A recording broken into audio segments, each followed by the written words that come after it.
O FMI estima que a dívida do Brasil deve continuar em expansão até pelo menos 2029.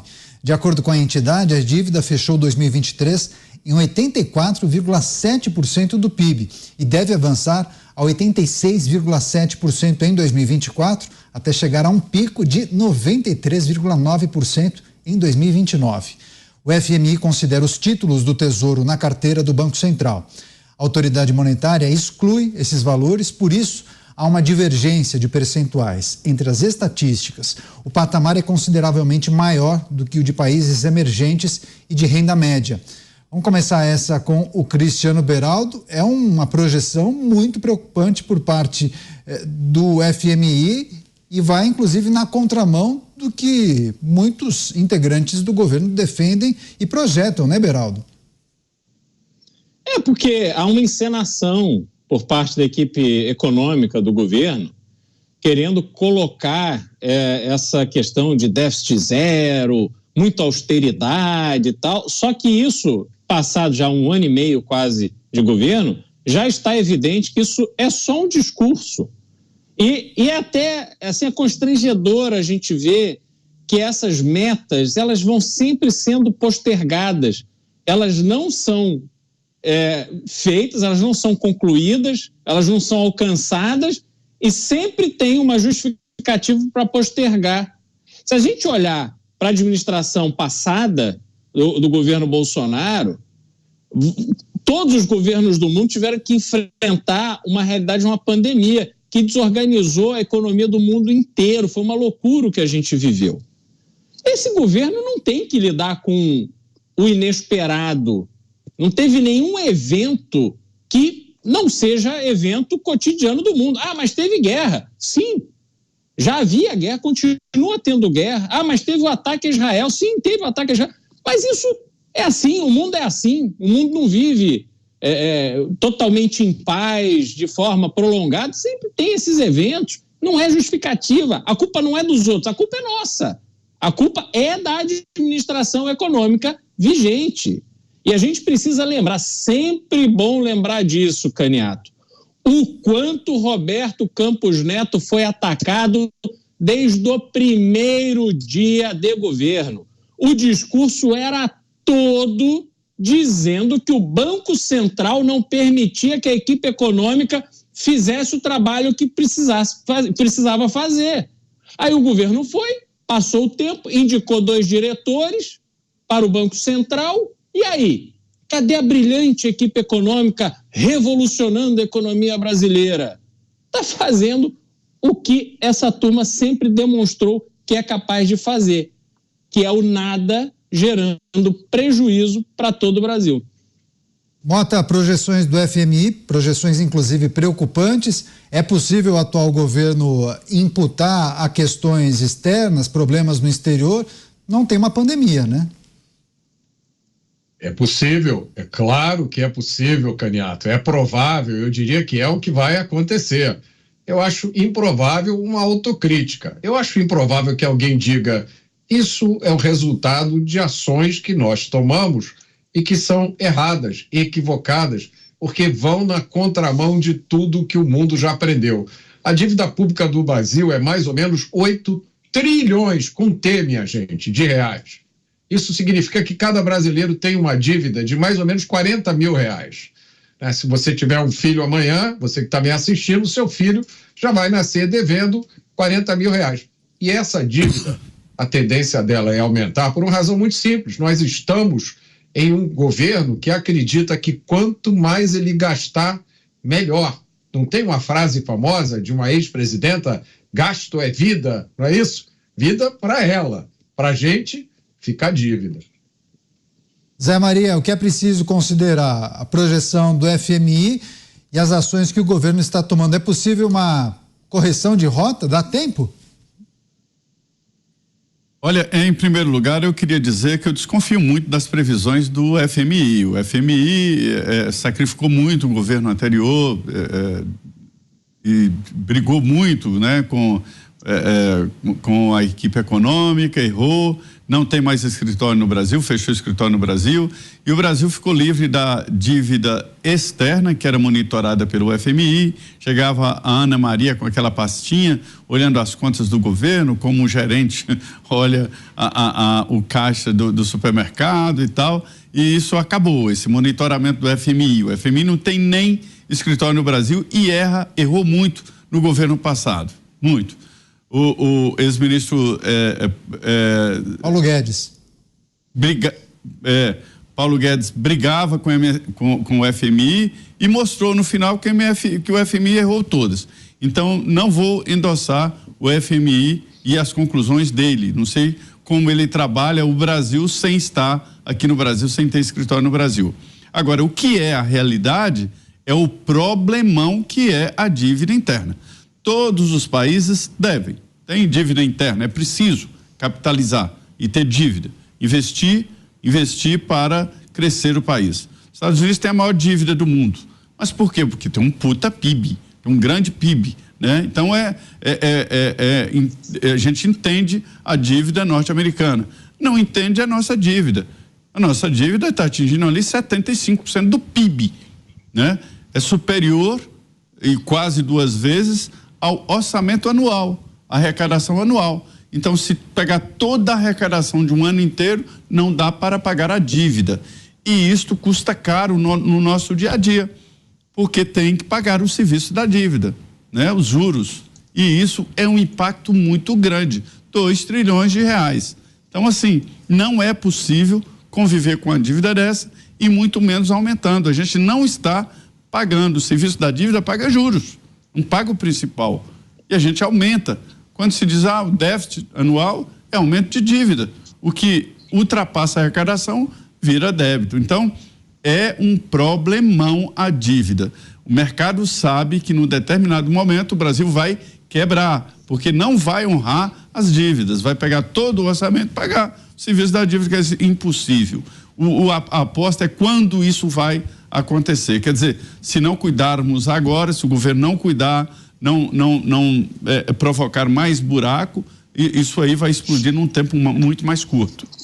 Pois é, agora, bem lembrado, viu, Zé, em relação às críticas, o ministro Paulo Guedes, da gestão de Bolsonaro, subiu o tom em relação ao FMI e falava justamente das projeções um pouco tortas feitas pelo Fundo Monetário Internacional. Mota, mas ainda que o FMI tenha cometido muitos erros, não dá para dizer que nós estamos, talvez, observando uma caminhada de sucesso, né?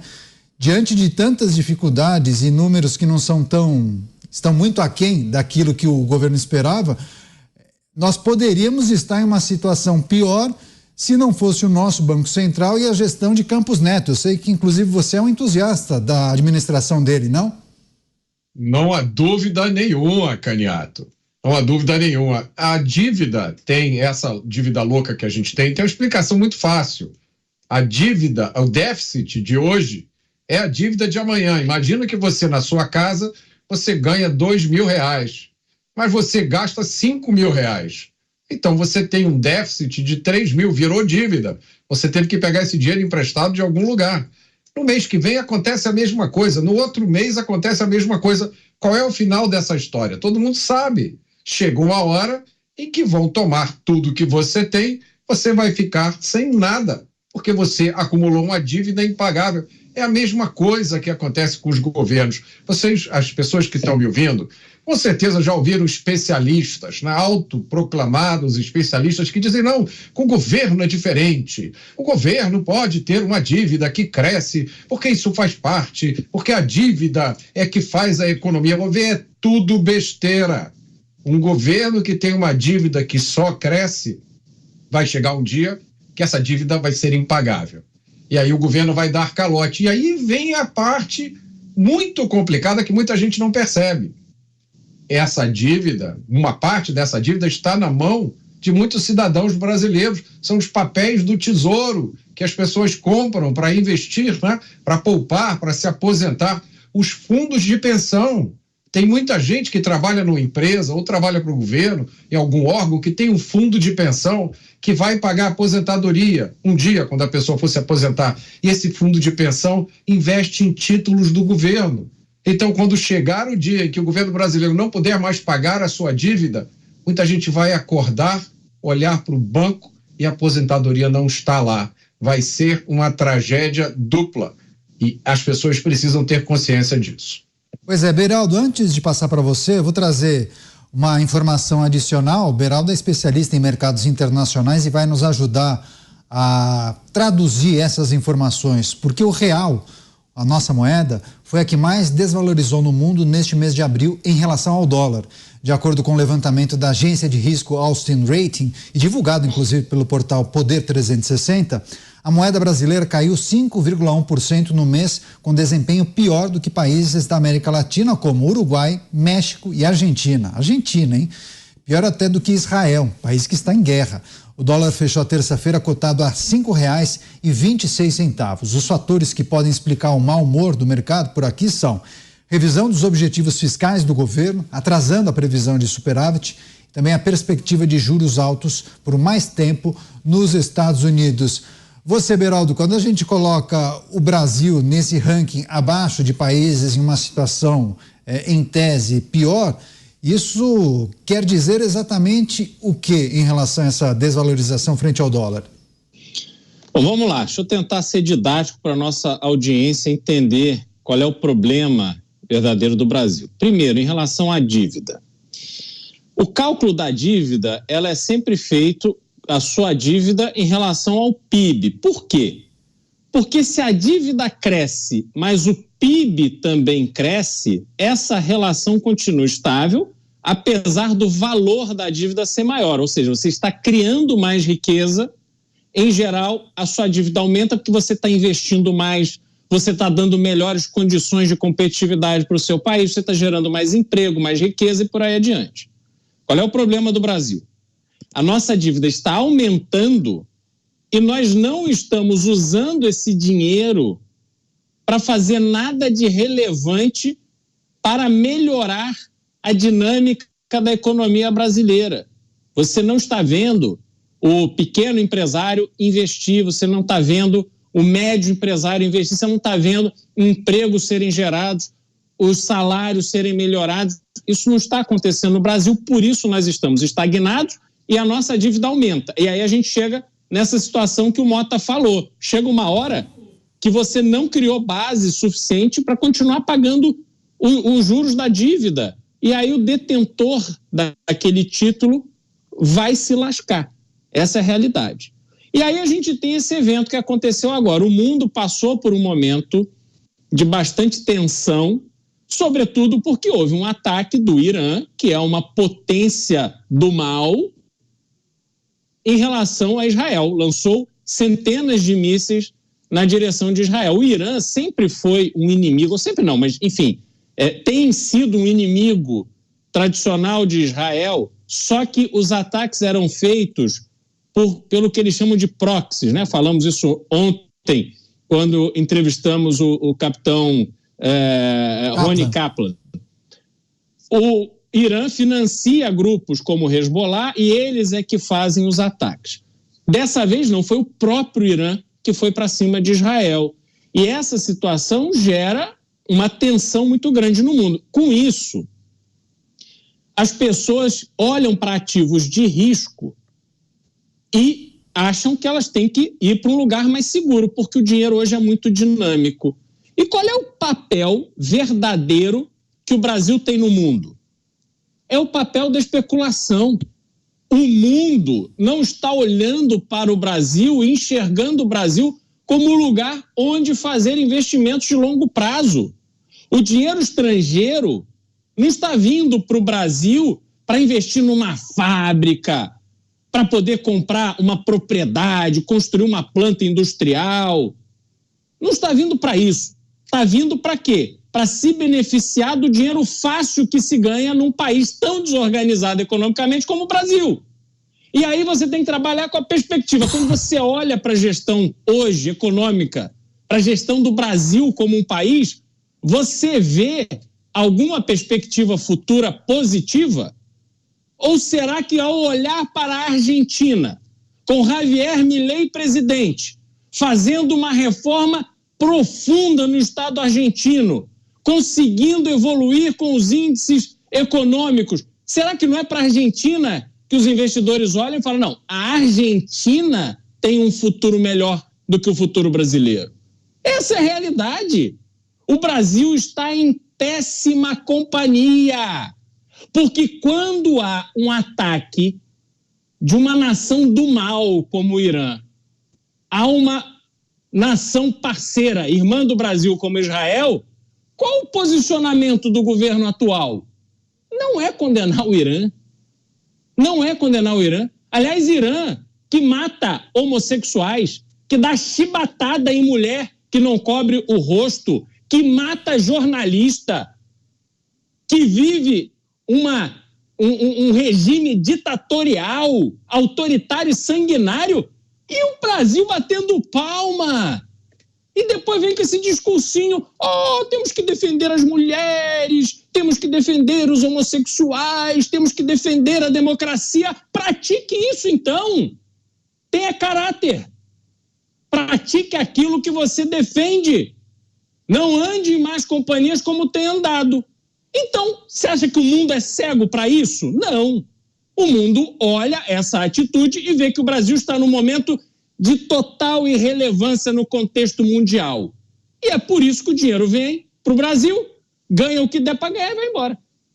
Mota, que é preciso trazer para reflexão, real a moeda que mais se desvalorizou no mundo, queda de 5,1% em relação ao dólar. Isso foi apenas um movimento de curto prazo. O que importa é o resultado de longo prazo. O que importa é o que vai acontecer daqui a alguns anos, e não é difícil adivinhar. De um lado, nós temos um país que está seguindo a receita que trouxe prosperidade e desenvolvimento a todos os lugares onde foi aplicada. Do outro lado, nós temos um país onde um grupo que já esteve no poder está aplicando de novo uma receita que gerou a maior recessão dos últimos 100 anos. Agora, um desses países é a Argentina, o outro é o Brasil. Vocês adivinhem qual deles é qual. Pois é, o Zé Maria, fico imaginando o sentimento de frustração nessa atual administração, vendo essa situação aqui no país e olhando para o vizinho, que há pouco tempo estava em frangalhos, né? Mas agora, numa subida surpreendente, né? Eu conversei com um funcionário ali da cúpula do Banco Central e ele me explicava assim, a economia ela tem ciclos, né? Obedece a ciclos. O governo ele não domina totalmente a economia, que ela tem um andar próprio, tem leis próprias e assim por diante.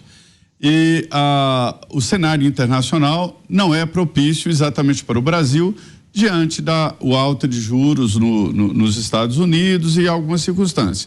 Mas esse crescimento abrupto do valor do dólar aqui no Brasil, ou seja, desvalorização do real, obedece incompetências aqui do próprio Brasil em lidar exatamente com a política cambial. A política cambial no Brasil está correta, que é livre, aqui nós não temos controle, né, do valor do dólar, não há taxação, não há nada. O que o Banco Central pode fazer é colocar dólar no mercado, dólar futuro ou vender dólar, isso ele pode. Para equilibrar, para não ter essas subidas repentinas, isso pode quebrar empresas que tenham compromissos ou importações contratadas, ou quedas também muito abruptas. Então, o Banco Central faz isso e faz com muita competência, né? Não só do presidente, mas o corpo do Banco Central é muito bem formado aqui no Brasil e tem uma boa experiência. Isso não é bom porque aumenta a inflação. E aí, o que acontece? Os juros não podem mais cair se a inflação aumentar, que é o mecanismo que o Banco Central tem para controlar a inflação. Mas demonstra que a saúde financeira do país não vai bem. Agora, Beraldo, o Mota naturalmente fez um belíssimo comentário, apontando inclusive no final para a situação da Argentina, que, poxa, há algumas semanas nós analisávamos a situação quase impossível de ser revertida pela administração de Javier Milei. Em pouco tempo ele já tem recebido retornos, feedbacks muito positivos, inclusive do famigerado FMI. Mas o que é preciso considerar em relação a essa reversão, ou pelo menos aquela luz no fim do túnel que a Argentina conseguiu identificar em pouco tempo? O que pode servir de lição para a gente aqui, Beraldo? Olha, esse receituário da Argentina é exatamente o receituário que teremos que seguir no Brasil para reverter esse processo de decadência em que a gente se encontra. Porque, de novo, eu bato muito nessa tecla, o mundo está avançando numa velocidade cada vez mais rápida. E o Brasil, no pós-pandemia, empobreceu terrivelmente em relação às outras nações, as nações mais ricas, mais prósperas.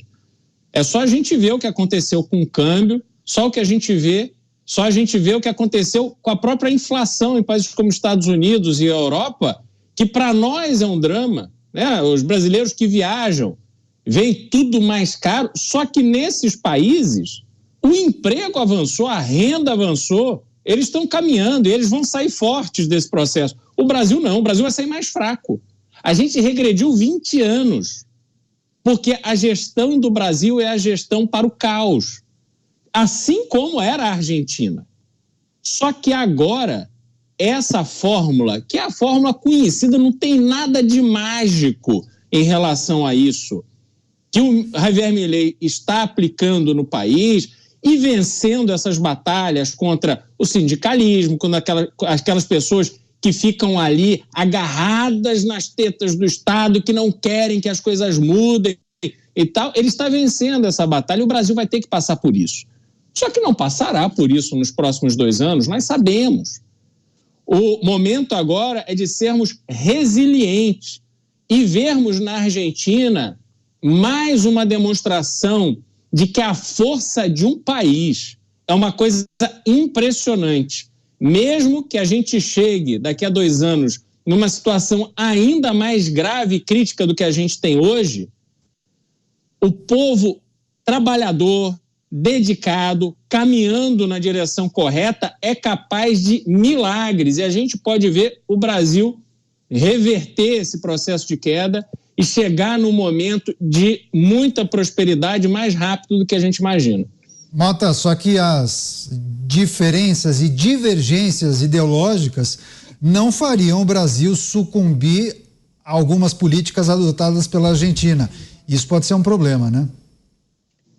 Eu acho que você levantou um ponto importante, Caniato, porque o problema do Brasil hoje são as ideias erradas. Nós não temos nenhum grande problema geopolítico ao nosso redor, nós não temos nenhuma guerra acontecendo, nós não temos vulcões no nosso território, nós não temos terremotos que ameaçam destruir o país. O que a gente tem são pessoas no poder com as ideias erradas. Essas pessoas, em vez de promover políticas que tornem os cidadãos brasileiros independentes, mais ricos, mais produtivos, elas preferem políticas que criam dependência do Estado. Elas preferem políticas que coíbem a liberdade de expressão. E isso faz com que as pessoas deixem de realizar o seu potencial. Isso afasta investidores. A insegurança jurídica que é tão grande, se você tiver que colocar seu dinheiro, se você for um grande investidor internacional, você olha hoje para a Argentina e olha para o Brasil e vai para a Argentina. Então, o grande X da questão no Brasil hoje são as ideias erradas. E é por isso que a gente trabalha tão duro aqui para explicar o que está acontecendo e, mais importante de tudo, dizer o que deveria acontecer.